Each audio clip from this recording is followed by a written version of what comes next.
खर दोषण त्रिसरागर घाता सुन दस शीस जरे अति गाता। दस्कंधर को बताया श्री राम जी महाराज जी की सौंदर्यता का वर्णन किया। सुंदर जोड़ी राम लक्ष्मण की है। उनके संग में एक बहुत ही सुंदर धर्म पत्नी है। सुन करके दस्कंधर रावण विचार करता है कि मुझसे भजन तो होगा नहीं, जा करके हम द्रोह ही करेंगे और भगवान के बाणों के द्वारा मारे जाएंगे। ऐसा सोच करके मारीच के पास आता है। मारीच मृगा बन करके पंचवटी के सामने पहुंचता है। स्वर्ण का मृग बन करके मारीच पंचवटी के सामने पहुंच रहा है। श्री सीता जी ने सोने का मृग देखा है। अंग अंग सुमनोहर वेशा, उसके अंग अंग में कांति छिटक रही थी। श्री राजकिशोरी सीता जी ने कहा, हे राम जी, ये कितना सुंदर मृगा है, इस मृगा को पकड़ करके लाइए। मैं इसको अयोध्या ले जाऊंगी, अपने सासुओं को दिखाऊंगी, अपने पुरजन परिजन को दिखाऊंगी, प्रजा को दिखाऊंगी।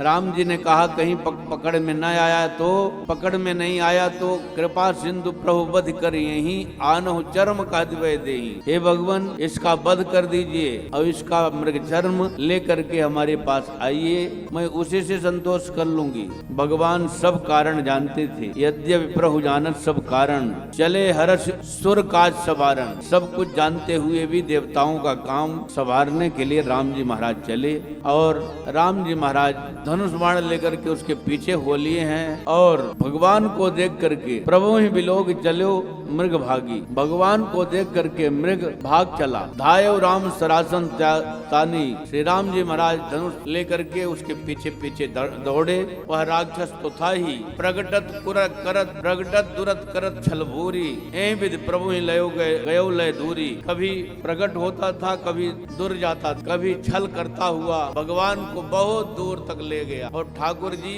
अपने को छलवा भी लिए। वो तो छल कर रहा है जो कर रहा है, भगवान छले भी जा रहे हैं उसके द्वारा। भगवान ने तान करके एक बाण मारा है तो मरती वार कपट सब त्यागा, निशाचर रूप में प्रकट हो गया और प्रथम में लक्ष्मण का नाम पुकारा। हा लक्ष्मण में मारा गया, हा लक्ष्मण में मारा गया, हा लक्ष्मण में मारा गया। और पाछे सुमिरत मनमोह रामा, राम राम। धीरे से राम राम कहा और तेजी से हा लक्ष्मण में मारा गया। राम लक्ष्मण दोनों का नाम लिया, लेकिन जो लखनलाल जी का नाम लिया वह छल पूर्वक था और बड़ी तेजी से ली। श्री राजकिशोरी सीता जी ने सुना है, राम जी की आवाज में बोला है वह हा लक्ष्मण में मारा गया। मारीच इतना मायावी था कि किसी का भी रूप बना ले, किसी की भी आवाज निकाल ले। आवाज निकालने में माहिर था, रूप बनाने में भी माहिर था, बड़ा कुशल था। राम जी की आवाज में कहा हा लक्ष्मण में मारा गया। किशोरी जी ने लखनलाल जी से कहा, लखनलाल जी आप आवाज तो समझ रहे हैं ना, ये किसकी आवाज है? हाँ मैं समझ रहा हूँ, यह दुष्ट मारीच की आवाज है। इससे मैं पहले भी मिल चुका हूँ, आपके विवाह के पहले मैं इससे चुका हूँ। ये बड़ा मायावी है, ये दुष्ट मारीच मेरा नाम तेजी से ले रहा है, हाँ लक्ष्मण में मारा गया। इसकी आवाज को मैं समझ रहा हूँ, ताकि लखनलाल जी चले यहाँ में तो किशोरी जी का अपहरण हो जाए, राक्षस कोई उठा ले जाए, इसलिए ऐसा बोल रहा है। श्री किशोरी जी ने कहा, तुम हमारे पीछे पीछे चले आए, तुम्हारा मंतव्य हमारे पर ठीक नहीं दिख रहा है। अपने भाई की करुण भरी आवाज पुकार सुन करके भी तुम उनकी सहायता के लिए नहीं जा रहे हो, तुम्हारा मन ठीक नहीं है। हमारे पीछे पीछे तुम हमारी सेवा के लिए नहीं आए हो, तुम्हारा कुछ और ही लक्ष्य है। ऐसा सुना श्री लखनलाल जी ने कान पकड़ लिया। माता जी क्षमा करें, लेकिन एक बात का ध्यान रखना, मैं यह रेखा खींच रहा हूँ, इस रेखा के बाहर मत जाना। यदि इस रेखा के बाहर नहीं जाओगे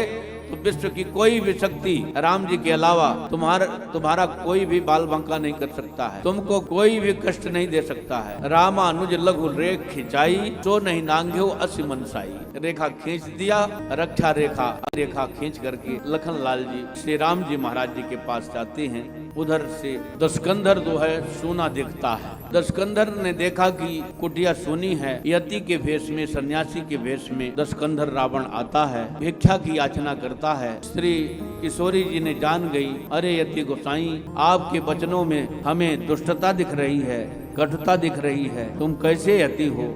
लेकिन उसने कहा कि आपको भिक्षा देना हो तो देओ, नहीं तो मैं चला। श्री किशोरी जी भिक्षा रेखा के अंदर से ही देने लगी। रावण आगे बढ़ा तो लगा कि हमारा शरीर जल करके खाक हो जाएगा, जल जाएगा शरीर। ताप आया, उसने कहा बधी भिक्षा हम नहीं लेंगे, ये तो आप बधी भिक्षा दे रही हो, मुझे यदि भिक्षा देना ही है तो इस रेखा के बाहर आकर के भिक्षा दो। श्री किशोरी जी ने सोचा है कि हमारे दरवाजे पर अतिथि आया है और वह भूखा लौट जाएगा। ऐसा समझकर किशोरी जी रेखा के बाहर आती हैं और भयो सभय जब नाम सुनावा, अपना नाम सुनाता है। और तब रावण निज रूप दिखावा, अपना रूप दिखाता है। सन्यासी का रूप छोड़ करके रावण विशाल का है, रोमा बली लता अनुमाना, उसके रोए लता के समान और पूरा पहाड़ जैसा रावण देख करके श्री किशोरी जी भयभीत हुई। उसने श्री किशोरी जी को रथ में बैठा करके और चल दिया है। श्री किशोरी जी नाना प्रकार से विलाप करती हुई जा रही हैं। श्री किशोरी जी कहती हैं, अरे दुष्ट रावण, हमारे प्राण प्रिय श्री राम जी महाराज आते होंगे और उनके धनुष बाण तुम्हारे खून के भूखे हैं और तुमको अवश्य करके हमारे प्राण प्रियतम मार देंगे। रावण थोड़ा सा क्रोधित होता है, परंतु मन मह चरण बंद सुख माना, मन से श्री किशोरी जी को प्रणाम करता है। रावण किशोरी जी का अपहरण क्यों किया? वह किशोरी जी का हरण इसलिए किया कि जगत जननी जगदम्बा